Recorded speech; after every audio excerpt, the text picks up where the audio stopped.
Orang yang bangkrut itu kata Nabi Muhammad SAW adalah orang yang nanti di hari kiamat membawa pahala begitu banyak. Pahala salatnya, puasanya, zakatnya, sedekah, semua pahala dia bawa. Tapi ketika di dunia dia pernah caci maki orang. Tapi ketika di dunia dia pernah tuduh orang berzina. Tapi ketika di dunia dia pernah pukul orang. Tapi ketika di dunia dia tumpahkan darah orang. Tapi ketika di dunia dia ambil harta orang. Kezaliman yang ulun sebutkan dari rangkumannya di awal.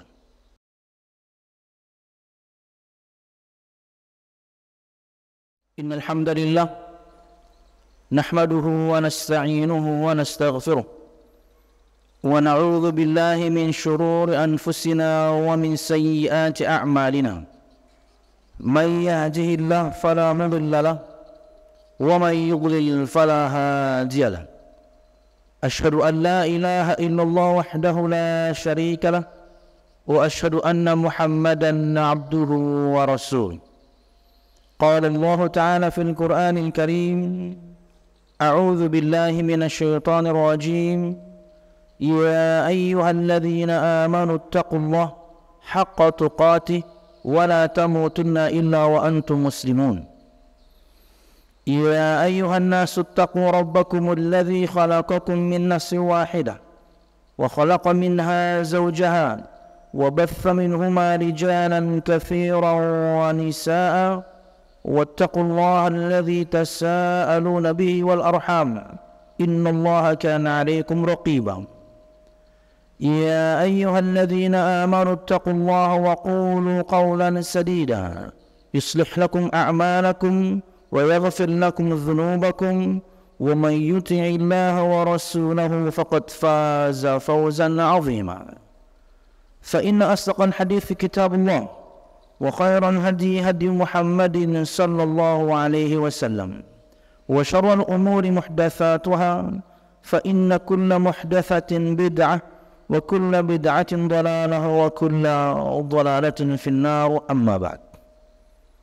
Hadirin jemaah Jumat rahimakumullah, alhamdulillah segala puji dan syukur marilah kita aturkan kepada Allah Subhanahu wa taala.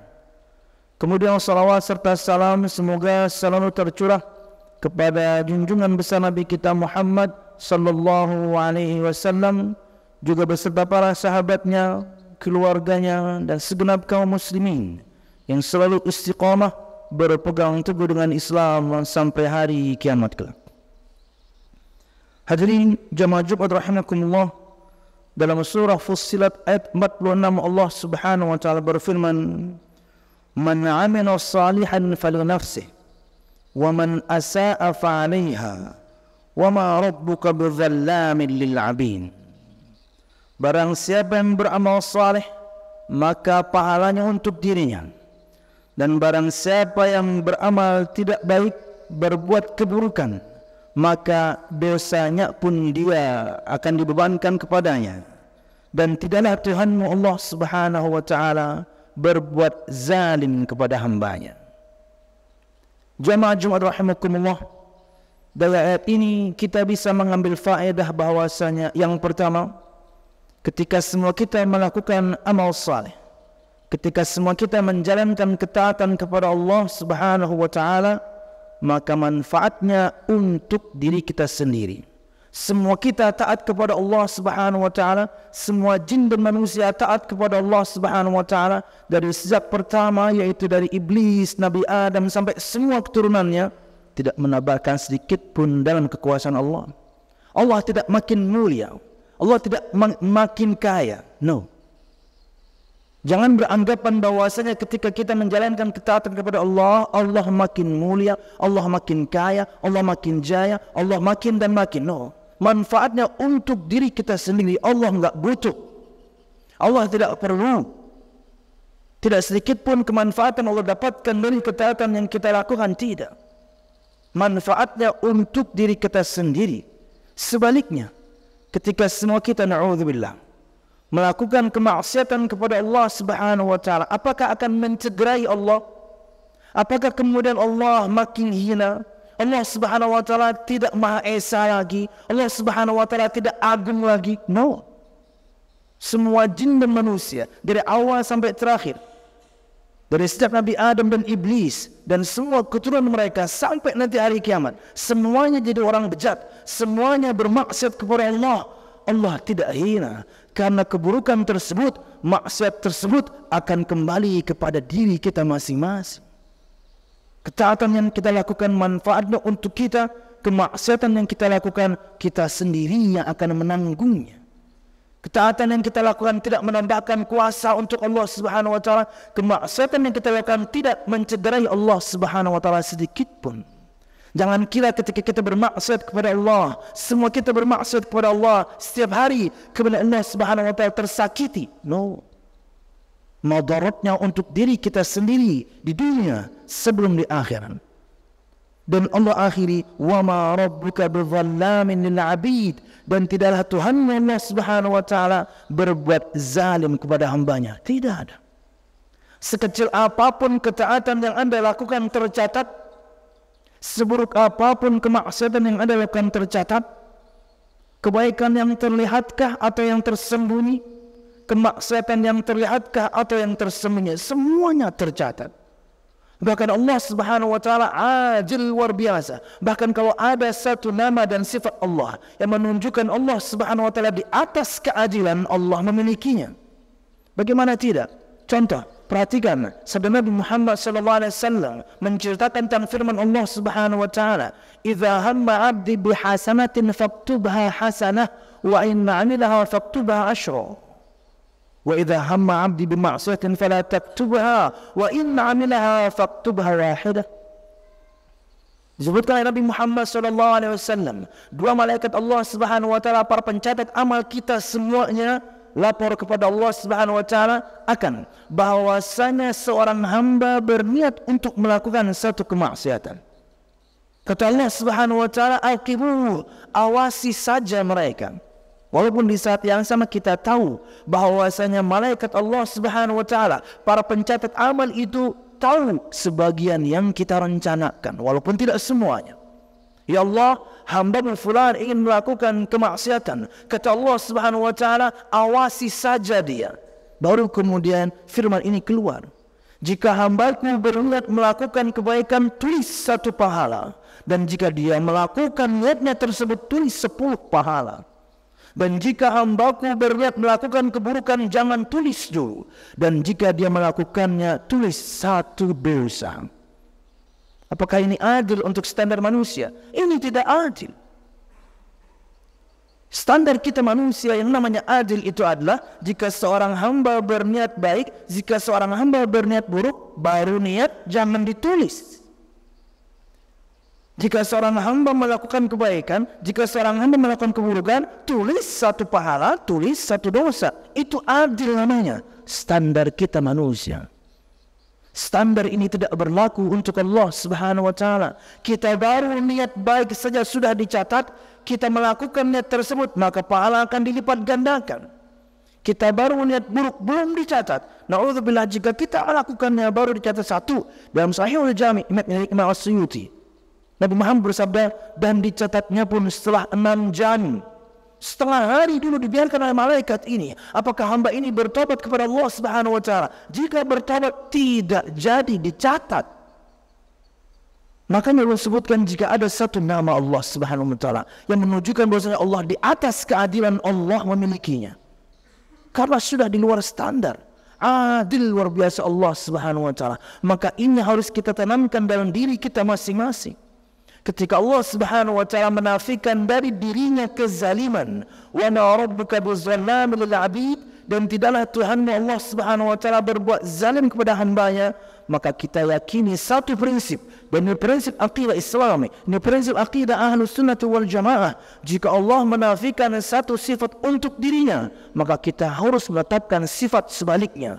Allah menafikan 1 sifat dari dirinya, yaitu Allah menafikan sifat kezaliman, maka kita harus menetapkan sifat sebaliknya. Allah Subhanahu wa taala Maha Adil. Maka dengan semua ketentuan Allah Subhanahu wa taala, semua hukum dari Allah Subhanahu wa taala, yakini itulah keadilan dari Allah. Allah Al-Hakim, di nama yang lain Allah Maha Bijaksana dengan semua hukumnya. Apakah ini perintah Allah Subhanahu wa taala? Ini larangan Allah Subhanahu wa taala? Begitu juga kemudian hukum sabda Nabi Muhammad SAW. Ketentuan Allah, ketentuan Nabi Muhammad SAW dan hadisnya, semua adalah keadilan, semua adalah kebaikan untuk kita semuanya. Tugas kita hanya ketika ada perintah lakukanlah, ketika ada larangan tinggalkanlah. Karena kebaikan dari perintah yang kita lakukan akan kembali kepada diri kita sendiri, dan keburukan dari kemaksiatan yang kita lakukan akan kembali kepada diri kita sendiri. Kita tidak pernah akan mencelakai Allah. Misalnya ulun misalnya, kemudian menggaungkan kepada pian semuanya, ayo minggu depan hari Jumat kita tidak usah Jumatan. Biar Allah SWT merasa gimana rasanya tidak disembah di satu momen. Biar Allah merasa. Masa kita terus yang disuruh beribadah, coba kita tinggalkan Jumatan satu kali, bagaimana rasanya ya Allah? Tidak ada madaratnya sedikit pun. Karena keburukan kepada kita semuanya.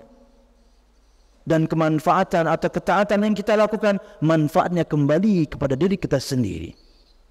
Wallahu a'lam bishawab. Allah Subhanahu wa taala dalam hadis qudsi juga menyebutkan, yakni kezaliman itu untuk kita semuanya tinggalkan. Allah mengharamkan kezaliman atas dirinya, dan Allah juga mengharamkan itu untuk kita lakukan untuk sesama kita.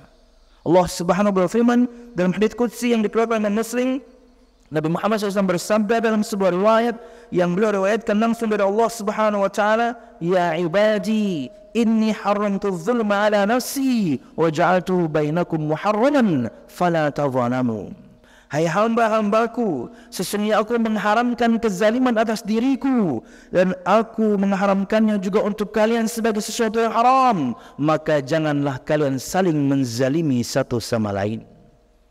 Jika tadi kita membahas berkaitan dengan hubungan kita dengan Allah Subhanahu wa taala, maka sekarang adalah kaitannya dengan hubungan kita kepada sesama manusia. Kata Allah Subhanahu wa taala, aku mengharamkan kezaliman atas diriku, dan aku jadikan juga haram untuk kalian, maka jangan saling menzalimi satu sama lain. Jangan sampai kemudian kita seharusnya punya kewajiban yang kita tunaikan, tapi kita tidak tunaikan. Jangan sampai kemudian ada hak yang harusnya kemudian kita tunaikan dan bayar, kita tidak tunaikan. Ini makna simple untuk sebuah kezaliman. Wad'u syai'i fi ghairi mahallih, meletakkan sesuatu bukan pada tempatnya. Kenapa kesyirikan adalah kezaliman yang paling zalim kepada Allah Subhanahu wa taala? Walaupun Allah tidak tercederai dengan itu. Keburukan kesyirikan yang kita lakukan kembali kepada kita. Amal kita di dunia hancur. Jika syirik besar mengeluarkan kita dari Islam, jika kita mati masih dengan syirik besar itu, kita tidak ampuni. Haram untuk kita surga, tempat kita neraka, dan tidak bisa ditolong. Semuanya semua keburukan kembali kepada diri kita ketika kita berbuat syirik kepada Allah Subhanahu wa taala, dan syirik adalah kezaliman yang paling zalim. Karena seharusnya kita meletakkan ibadah hanya kepada Allah, mempersembahkan ibadah hanya kepada Allah, kemudian kita persembahkan kepada yang lain. Sekalipun kepada Jibril, sekalipun kepada Nabi Muhammad, apalagi kemudian hanya kepada orang saleh yang sudah mati. Kita persembahkan amal ibadah kita kepada selain Allah, kita berbuat zalim, karena tidak semestinya kita melakukan itu. Fokuskan kepada kezaliman kepada sama anak Adam. Kata Allah Subhanahu wa taala, aku jadikan untuk kalian kezaliman itu sebuah yang haram, sesuatu yang haram, maka janganlah kalian saling menzalimi satu sama lain. Ada hak teman kita yang harus kita beri, tunaikan. Ada hak orang tua kita yang harus mereka dapatkan, tunaikan. Ada hak kemudian istri kita yang harus dia dapatkan, nafkah, tunaikan. Anak kita nafkah, tunaikan. Teman kita kemudian kehormatannya harus kita jaga, tunaikan. Maka jangan menghina. Kehormatan teman kita harus kita jaga, maka kemudian jangan kita fitnah. Atau kemudian hal-hal yang lain, di mana ada hak-hak kaum muslimin yang seharusnya kita tunaikan, kita merampasnya, hartanya kita mengambilnya, darahnya kita meneteskannya, kehormatannya kemudian kita merenggutnya. Semua ini kezaliman. Dan ini sangat berbahaya untuk diri kita sendiri di dunia dan di akhirat. Kata Nabi Muhammad SAW, ittaqu zulma fa inna zulma zulumatun yawmal qiyamah. Ini balasan untuk orang yang berbuat zalim kepada sama anak Adam tapi di hari kiamat. Kata Nabi Muhammad SAW, jauhilah kalian semuanya dari berbuat zalim, tidak menunaikan kewajiban. Sesungguhnya kezaliman itu akan mendatangkan kegelapan di hari kiamat. Kegelapan di hari kiamat maknanya banyak. Salah satu di antaranya betul-betul gelap. Kita semuanya akan melewati as-sirat, jembatan yang Allah akan bentangkan antara surga dan neraka. Kita semuanya akan melewati as-sirat. Nabi Muhammad mensifat as-sirat bermacam-macam sifat. Kata beliau SAW, sifat siratnya ahaddu minas sayfi adaqqu minas sya'rah. Lebih tajam daripada pedang, lebih tipis daripada rambut. Tentunya ini perkara gaib, Anda tidak bisa bayangkan. Tapi inilah sifat yang Nabi Muhammad berikan untuk as-sirat, jembatan itu. Belum lagi kemudian sifat orang yang melewatinya. Kata Nabi Muhammad, ada yang melewatinya seperti secepat kilat, ada yang melewatinya seperti secepat orang menunggang kuda, ada yang melewatinya seperti orang berlari, ada yang melewatinya seperti orang berjalan, dan ada yang melewatinya merangkak, berarti lambat. Cepat dan lambatnya seorang melewati as-sirat, kata Syekh Shalih Fauzan, adalah hasil dari, imbas dari cepat atau lambatnya kita merespon perintah dan sabda ketika kita di dunia. Dan melewati as-sirat butuh cahaya. Di hadis yang lain Allah sebutkan itu. Ada seorang yang cahayanya sebesar pohon kurma, ada yang lebih kecil daripada itu, ada yang cahayanya hanya sebesar ibu jarinya. Sudahlah jembatannya sifatnya seperti tadi. Kemudian penerangan yang kita miliki cuma sebesar ibu jari. Dan gimana kalau enggak ada pencahayaan? Dan bagaimana kalau tidak ada cahaya? Gelap. Kenapa? Karena kezaliman dunia kita lakukan. Kegelapan betul-betul secara makna harfiah, gelap. Anda tidak bisa lihat. Anda lihat saja seperti itu sifat jembatannya. Bagaimana kemudian gelap? Kata Nabi Muhammad, ittaqu dzulma fa inna dzulma dzulumatun yaumil qiyamah. Jauhilah kalian dari berbuat zalim, karena kezaliman itu akan mendatangkan kegelapan di hari kiamat. Saya baru sebutkan cuma satu kegelapan. Dan Nabi Muhammad menyebutkannya secara plural, jamak, kegelapan di hari kiamat. Berarti banyak kegelapan yang lain. Karena banyak momennya di hari kiamat, banyak rentetan kejadian di hari kiamat, dan kita perlu penerangan. Subhanallah. Maka tinggalkan kezaliman kepada sama anak Adam, kepada orang tua kita, kepada pasangan kita, kepada anak kita, paman bibi kita, teman dekat kita. Na'udzubillah. Terkadang kehormatannya kita rampas, kita menggibahnya, kita memfitnahnya. Terkadang hartanya kita rampas, entah kita minjem uang kemudian enggak bayar-bayar, atau seperti para koruptor itu mengambil harta kaum muslimin. Anda berurusan dengan satu orang saja di dunia ini, sangat mungkin mencelakakan Anda kelak di akhirat, apalagi dengan banyak orang. Anda mengkorupsi uang satu tumbang samba. Satu orang saja mungkin Anda belum tentu selamat di akhir Allah Subhanahu wa taala, dan Anda merampasnya semua orang. Anda menikmatinya sebentar, uang itu Anda nikmati sebentar, panas pula. Sementara mungkin 10 tahun, 20 tahun, 30 tahun, habis itu Anda ketahuan dan di penjara.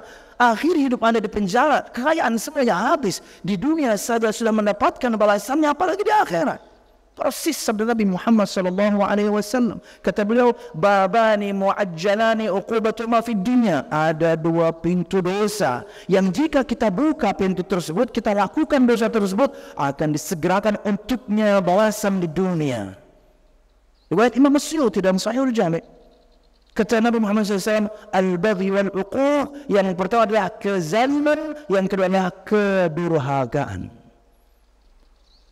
Salah satu di antara dua ini, atau na'udzubillah, dua-duanya ini kita lakukan di dunia pun, Allah Subhanahu wa taala pasti akan balas. Tapi apakah semua orang mendapatkan balasannya? No. Itulah kenapa ada hari kebangkitan. Itulah kenapa ada hari perhitungan dan pembalasan. Itulah kenapa ada surga dan neraka. Karena begitu banyak orang baik di muka bumi ini belum mendapatkan pahala kebaikannya. Begitu banyak orang yang buruk di muka bumi ini dengan kezalimannya. Begitu banyak orang, dia antang saja hidupnya, nyaman hidupnya, santai hidupnya, padahal dia zalim sana sini, belum mendapatkan balasannya. Itulah kenapa kita percaya surga neraka. Kita percaya hari perhitungan dan pembalasan. Kita percaya semua kita akan dibangkitkan, karena semua kita akan mempertanggungjawabkan semua amal yang kita lakukan, termasuk naudzubillah jika kita pernah berbuat zalim. أقول قولي هذا وأستغفر الله لي ولكم ولسائر المؤمنين فاستغفروا إنه هو الغفور الرحيم.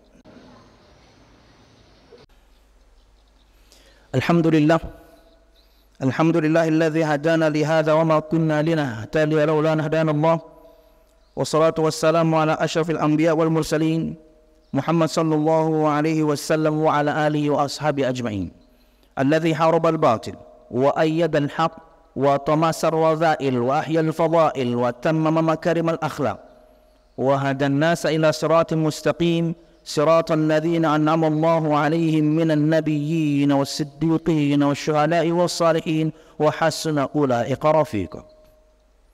Hadirin jamaah Jumat rahimakumullah, Nabi Muhammad SAW bersabda, bertanya kepada para sahabatnya tentang orang yang bangkrut kelak di hari kiamat.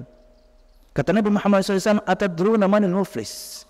Wahai para sahabatku, untuk sekarang wahai kaum muslimin, kata beliau, atadruna manil muflis? Tahukah kalian siapa itu orang yang muflis, bangkrut? Para sahabat memahami orang yang bangkrut ketika di dunia. Mereka menjawab, al-muflisu fina man la dirham lahu wala mata'. Wahai Rasul, orang yang bangkrut itu adalah orang yang tidak punya uang, dinar, dirham, rupiah untuk bahasan kita, dan dia tidak punya perkakas. Sofa nggak punya, mungkin tempat tidur ala kadarnya, punya sih dia rumah, itu pun juga ngontrak, tapi isinya nggak ada. Bangkrut itu namanya. Rasul, orang yang bangkrut itu yang nggak punya uang, orang yang bangkrut itu adalah yang nggak punya perkakas rumah. Selesai. Kata Nabi Muhammad, bukan itu. Bukan itu yang dimaksudkan Nabi Muhammad SAW. Maksudnya adalah bangkrut nanti di hari kiamat.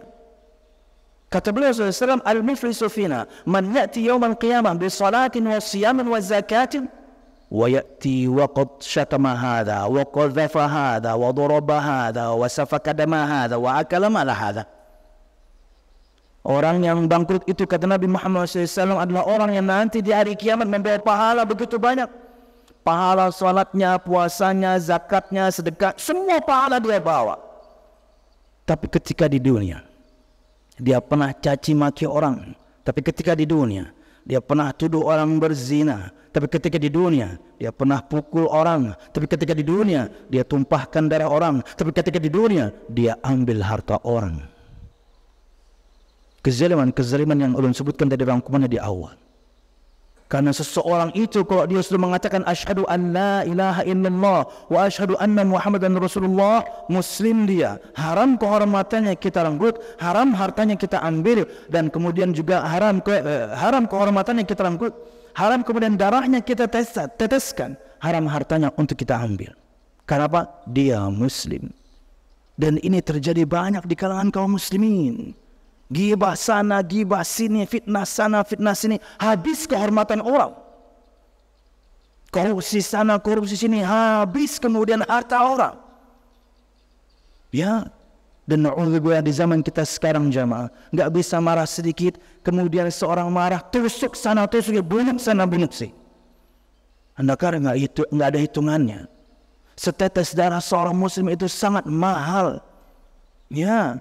Disebutkan sebuah riwayat bagaimana Nabi Muhammad SAW menentukan bahwasanya satu jari kita ini terlukai, bayarnya 10 ekor unta. Setelah Jumat ini silakan Anda cari di Google berapa harga unta. Satu jari kita ini nggak putus, terluka jari kita karena ada yang zalim kepada kita, itu bayarnya 10 ekor unta. Itu cuma terluka, gimana kok mati? Dan itu tidak ada harganya di sini. Tidak ada harganya di Indonesia, menyedihkan sekali. Nggak bisa marah sedikit, orang tuanya dibunuhnya. Anda kira nggak ada hitungan? Durhaka saja akan membuat Anda celaka. Anda nggak bunuh nih, tapi durhaka kepada orang tua, itu celakanya luar biasa. Di dunia Allah akan balas, apalagi di akhirat. Apalagi membunuhnya. Na'udzubillah. Jamaah-jamaah, inilah kezaliman-kezaliman yang membuat seorang bangkrut, karena sangat mungkin kita memiliki umur panjang. Oke, standar umur umat Nabi Muhammad SAW 60 sampai 70 tahun. Ada yang umurnya 80, 90, 100, ada walaupun sedikit. Sepanjang umur tersebut dia jadi orang saleh, dia menjalankan ketaatan kepada Allah Subhanahu wa taala. Salat ini dan itu, puasa ini, amal saleh. menjadi orang saleh sampai umur 90 jadi orang saleh. Tapi dia lupa kezaliman-kezaliman kepada sesama manusia belum dia selesaikan. Karena ini kewajiban kita jemaah. Ketika di dunia selesaikan urusan kita kepada sesama anak Adam. Karena nanti di hari kiamat yang ada adalah qisas, pembalasan ditegakkan secara adil. Makanya kata Nabi Muhammad SAW, "Man kanat lahu madlamatun li akhihi min 'irdin aw min syai'in falyatahallalhu minhal yawm qabla an la yakuna dinarun wala dirhamun." Barang siapa yang punya satu kezaliman kepada saudaranya, apapun itu, maka minta halal kepadanya hari ini, sebelum datang nanti hari tidak ada lagi manfaat dinar dan dirham. Karena dinar dan dirham, karena rupiah bermanfaatnya sekarang ketika di dunia, ketika kita hidup. Makanya kata Syekhul Utsaimin menafsirkan, kalau misalnya untuk mendapatkan maaf dari saudara kita yang kita zalim kepadanya, harus bayar. Afwan akhi, ana minta maaf, ana melakukan kekhilafan. Mudahan antum bisa memaafkan. Enggak bisa. Apa yang harus anda lakukan? Kalau perlu bayar, saya bayar 2M. Bayar. Karena dunia, karena rupiah bermanfaatnya sekarang. Dari sabda tadi kata Syekhul Utsaimin, kalau misalnya untuk mendapatkan maaf dari saudara kita yang kita berbuat zalim kepadanya harus bayar, maka bayar. Repotnya terkadang kita mati duluan dia belum, atau dia mati duluan kita belum, dan kita belum sempat minta maaf. Gimana? Barang siapa punya satu kezaliman kepada saudaranya, minta halal hari ini, sebelum datang nanti hari tidak ada manfaat dinar dan dirham. Yang ada adalah qisas. Dan kita akhiri khutbah ini dengan ini. Sabda Nabi Muhammad yang tadi. Dia membawa pahala begitu banyak, tapi dia berbuat zalim begitu banyak ketika di dunia. Kata Nabi Muhammad SAW, "Fayu'ta hadha min hasanatih wa hadha min hasanatih." Maka orang yang terzalimi ini akan diberikan kepadanya pahala-pahala orang yang menzalimi ini. Ditransfer. 90 tahun Anda menyembah Allah. Dan ditransfer ke satu orang, bahkan mungkin habis. Cuma satu orang. Apalagi banyak orang. Apalagi satu Kalteng. Satu Kalimantan. Satu Indonesia. Kan bisa. Bisa dong. Zalim kepada satu Indonesia bisa. Na'udzubillah. Dengan satu orang saja kita sangat mungkin tidak selamat. Akan diberikan kepada orang ini yang terzalimi pahala orang ini yang menzalimi. Transfer semua.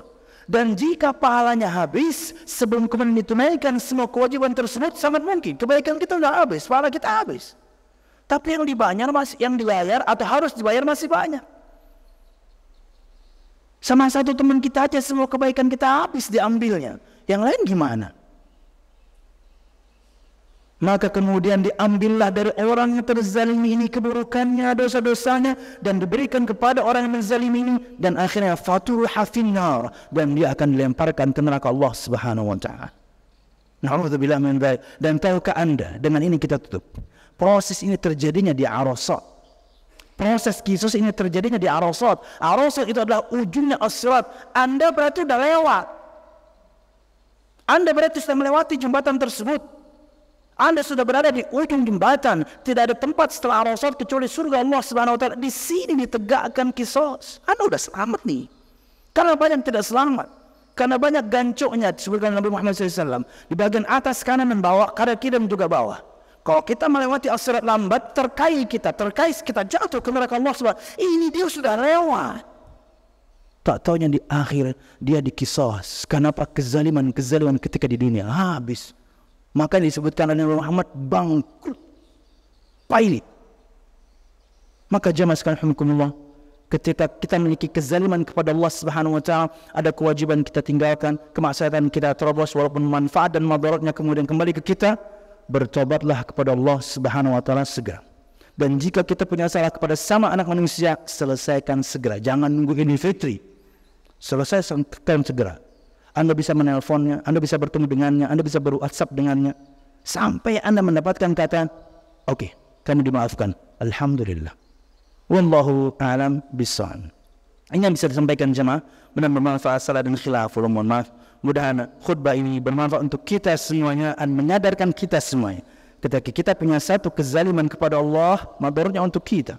Ketika kita memiliki kezaliman kepada sama anak Adam, pun madaratnya kepada kita semuanya. Selesaikan. Ya kepada Allah, ya kepada sama anak Adam. Bedanya Allah Maha Pengampun dan manusia tidak Maha Pengampun. Itu beda yang sangat jauh. Allah sangat mungkin mengampuni, anak Adam mungkin tidak mengampuni. Sangat mungkin kemudian dia mengampuni, tapi mungkin dia tidak mau berteman lagi dan tidak mau bertemu lagi.